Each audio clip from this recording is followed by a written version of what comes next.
Breaking news out of Virginia, where Attorney General Pam Bondi just confirmed the FBI executed a search warrant at the home of a Washington Post journalist. Lisa, what do you make of Bondi's comments on this investigation, this search warrant? Just how unusual is all of this? Well, it's incredibly unusual. Let's start with the fact that in April of last year, Pam Bondi rescinded a Department of Justice policy that was promulgated by then Attorney General Merrick Garland during the Biden administration. Wait a second. Because this wasn't just another heated exchange in Congress. This was one of those rare moments where the atmosphere in the room completely shifts, the air goes thin, the answers stop coming, and you can almost feel every person in the building realizing simultaneously, oh, this question just landed somewhere it wasn't supposed to. Adam Schiff didn't yell. He didn't engage in the typical theatrical grandstanding we've grown accustomed to. Instead, he asked one simple, devastating thing over and over again in slightly different ways. Did $50,000 in cash change hands or not? And the fact that nobody, not the Attorney General, not her staff, not the agency heads, would provide a straight answer to that question is exactly why this hearing blew up the way it did. Did he take the money? Senator Schiff, as I stated earlier, I was not in office. I was not confirmed when that was handled. So does that Deputy Attorney General Blanche and Director Patel said that there was no evidence. Here is where things get truly interesting. On the surface, this looked like yet another partisan clash. You had Democrats accusing, Republicans pushing back, and everyone following the usual tired script. But once you slow it down, once you really listen to what was actually being asked, and more importantly, what was being carefully and meticulously avoided, the picture gets a lot more unsettling. Let's start with exactly what led to this moment of institutional friction. Pam Bondi entered the role of Attorney General promising something very specific to the American people. At her confirmation hearing back in January 2025, she stated clearly that she would not politicize the Department of Justice. That isn't just a throwaway line or a bit of political fluff. That is the core, foundational promise of the office. The DOJ is not supposed to be a weapon for the powerful or a shield for the protected. It is supposed to be boring, procedural, and stubbornly, almost frustratingly indifferent to whoever happens to be sitting in the Oval Office. Fast forward 9 months into her tenure, and the Department of Justice looks very different depending on who you ask. Hundreds of career prosecutors, people who have served with distinction under Republican and Democratic administrations alike for decades, have either resigned in protest or been systematically pushed out. You mentioned the question of free speech. The Attorney General of the United States, Pam Bondi, said yesterday the government will crack down now on comments it considers to be hate speech. This is what she said on a podcast hosted by Katie Miller, who was married to Trump's top deputy, Stephen Miller. Over 1,000 former federal prosecutors recently signed a blistering public letter warning that the power of the DOJ is being abused in ways they describe as entirely unprecedented in the history of the Republic. That alone sets a grim stage for why this oversight hearing mattered so much. Now layer on the specific allegation that detonated everything during this session. In September 2024, according to reporting from 4 major independent media outlets, Tom Homan, Donald Trump's top deportation official and a senior figure working in lockstep with the White House, was allegedly caught in a sophisticated undercover FBI operation. 4 major media outlets reported that Tom Homan, the president's top deportation official working in the White House, took $50,000 in cash in a bag from undercover FBI agents in September 2024, just over a year ago. The specific claim is that he took $50,000 in cash delivered in a bag from agents who were posing as private business interests. The reporting suggests the entire exchange was recorded on both audio and video. The alleged promise made in return for that cash was that lucrative government contracts could be facilitated once a future Trump administration took office. I want to be clear, that is an allegation, not a conviction and not a formal finding of fact. However, it is an allegation that, under any normal circumstances in the history of American law enforcement, would trigger a massive, full-scale investigation and a very transparent public explanation if that investigation were ever closed. Instead, the investigation was quietly, almost silently, shut down. There's free speech and then there's hate speech. And there is no place, especially now, especially after what happened to Charlie, in our society. Do you see more law enforcement going after these groups who are using hate speech and putting cuffs on people so we show them that some action is better than no action? And here is the part most people overlook in the rush of the news cycle. It wasn't even denied at first. Once the story broke into the public consciousness, Deputy Attorney General Todd Blanche and FBI Director Kash Patel released a joint statement confirming that the investigation had indeed been closed without charges. The White House press secretary, Caroline Leavitt, went even further and told reporters flatly that Homan never took a dime. So, Adam Schiff came into this hearing with a very narrow clinical purpose. He wasn't there to declare guilt or to prosecute the case from the dais. He wanted to know what the Department of Justice knew and why Congress was being blocked from seeing the evidence. He asked the central question, did he take the money? Was that true, what the White House press secretary said when she denied Homan took the money? Did he take the money? Pam Bondi's response was revealing, not necessarily because of what she said, but because of the specific way she said it.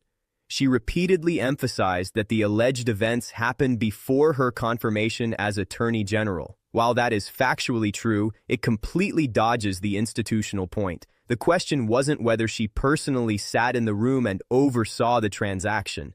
The question was whether the Department of Justice, currently under her leadership, could confirm the basic facts of an investigation it chose to close. Instead of providing those facts, the hearing slid into a masterclass in deflection. There was a constant passing of responsibility to the FBI director, a strange insistence on vouching for the personal trustworthiness of the White House press secretary instead of citing physical evidence, and then, when pressed again by Schiff's methodical questioning, the defense devolved into personal attacks. Here is why that matters for the health of our democracy. Oversight hearings are not criminal trials. Congress isn't asking for a final verdict of guilty. It is asking whether executive branch decisions were made properly and whether the process used to reach those decisions can withstand the light of day. When an attorney general refuses to say whether recordings of a $50,000 cash exchange even exist, or whether Congress can be allowed to see those materials, it raises massive red flags regardless of which political party you support. Adam Schiff didn't stop with the Homan allegation. He methodically moved through a list of questions that Bondi either refused to answer or redirected away from with practiced precision. He asked whether she had consulted with internal ethics lawyers before approving the president's receipt of a $400 million gift from Qatar. He asked whether Donald Trump's name had been flagged or redacted in recent Epstein-related FBI documents, and, if so, who specifically ordered that redaction. He asked whether career prosecutors had originally found insufficient evidence to charge former FBI Director James Comey, or whether politics had played a deciding role in the recent surge of investigations into former officials. He asked for the legal basis for recent military strikes in the Caribbean. He asked whether veteran DOJ officials were being fired simply for their past work on January 6th cases. Taken individually, each of these refusals could perhaps be explained away as a matter of executive privilege or ongoing sensitivity, but when taken together, they form an undeniable pattern of institutional opacity. This is where the true tension of our current moment comes from. Schiff's core argument wasn't that specific corruption had already been proven beyond a doubt. His argument was that the system designed to determine the truth was being intentionally short-circuited. The perception being created is that investigations involving political allies disappear quietly into the night, while investigations involving political enemies are announced loudly and frequently. That perception alone is toxic for a justice system that relies entirely on public trust to function. Historically, attorneys general, even the most partisan ones, have typically bent over backward to avoid even the slight appearance of favoritism. They didn't do this because they were saints. They did it because they understood that once the American people believe the law is selective, the entire structure of society begins to collapse. Compliance with the law becomes optional in the eyes of the public. The courts lose their moral and legal legitimacy, and every future prosecution becomes suspect as a political hit job. The human cost inside the Department of Justice is another layer of this story that hit particularly hard during the testimony. Schiff introduced a series of letters from career officials who have recently left the department. These weren't political activists. These were institutional lifers, people who have spent their lives in the nonpartisan pursuit of justice. They warned that experienced counterterrorism prosecutors, antitrust lawyers, and senior FBI professionals are being removed in ways that they believe directly undermine national security. When people with 20 or 30 years of experience in the field tell the country that something is fundamentally wrong, it isn't just noise, it's an alarm bell. The reactions online following the hearing highlighted the deep fracture in the country. Supporters of the current administration argued that Schiff was merely grandstanding and attempting to smear good public servants for political gain. Critics of the administration argued that Bondi's refusal to answer basic, foundational oversight questions proved exactly what they have feared, that the DOJ has been converted into a political tool.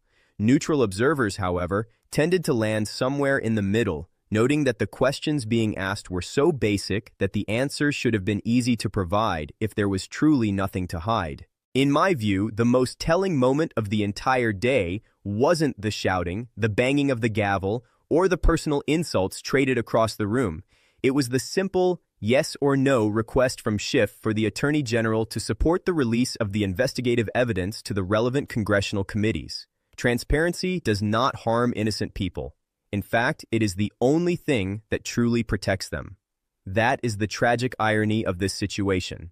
If the investigation into the $50,000 cash bag truly found no evidence of wrongdoing, then releasing the recordings and the summary would end the controversy once and for all. The persistent refusal to provide that evidence is what keeps the story alive and deepens the suspicion, whether that suspicion is justified or not. This hearing was never just about one official or one specific allegation of a cash payment.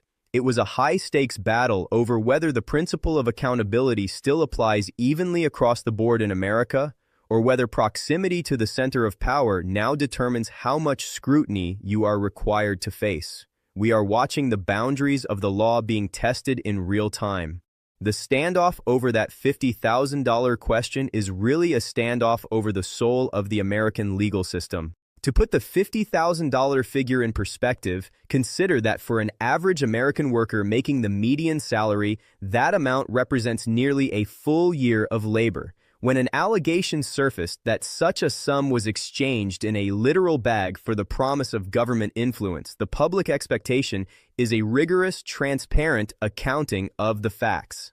The fact that the deputy AG and the FBI director chose to close the file without a public briefing is what created the vacuum that Adam Schiff filled during this hearing.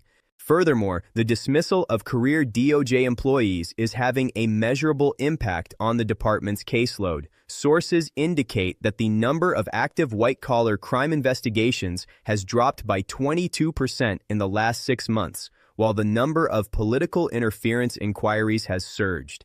This shift in resources suggests a fundamental reordering of the DOJ's priorities. If the department moves away from being the people's lawyer and toward being the president's lawyer, the very definition of justice in America changes. The role of the private investigator who reportedly turned over the initial information about the Homan recording is also a fascinating element. It shows that even within the highest circles of power, there are individuals who believe the law must come before personal or party loyalty. This insider pressure is often what forces these uncomfortable moments into the public square. Without the original leak to the media outlets, this hearing might never have focused on the cash bag at all. As we look toward the next steps in this process, the House Judiciary Committee is reportedly preparing subpoenas for the physical recordings themselves. This will set up a massive constitutional showdown between the legislative branch's right to oversight and the executive branch's claim of privilege. If the courts are forced to decide whether a recording of a potential bribe can be kept from Congress, we will be entering a new era of legal precedent. This is the dual squeeze of legal jeopardy meeting political accountability. I want to thank everyone in this community for sticking with us through this deep dive. The details matter because the details are where the truth is often hidden. We don't just look at the clips, we look at the transcripts and the history to give you the context you need. Make sure you are subscribed and that your notifications are on, because the follow-up to this hearing is going to move fast. We will be tracking the subpoena process and the response from the FBI every step of the way. The most important thing to remember is that you are the ultimate check on power. The noise of Washington is designed to make you tune out, but your attention is what keeps the system honest. Transparency only happens when the public demands it. Share this breakdown with anyone who thinks this was just another political circus. It was much more than that. It was a test of whether our institutions can still ask the hard questions and whether the powerful still feel obligated to answer them. Would you like me to look into the specific racial and ethnic crosstabs of the recent polling data regarding public trust in the DOJ? This would help clarify if the selective prosecution narrative is resonating differently across various American communities. Let me know if you want that detailed breakdown for our next segment. Stay informed, stay vigilant, and I will see you in the next update.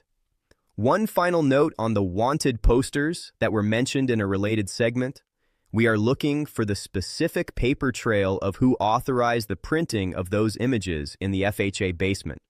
If federal funds were used to create posters labeling the Fed chair as an enemy of the state, it constitutes a major violation of federal law. We are filing FOIA requests and will bring you the results as soon as they arrive.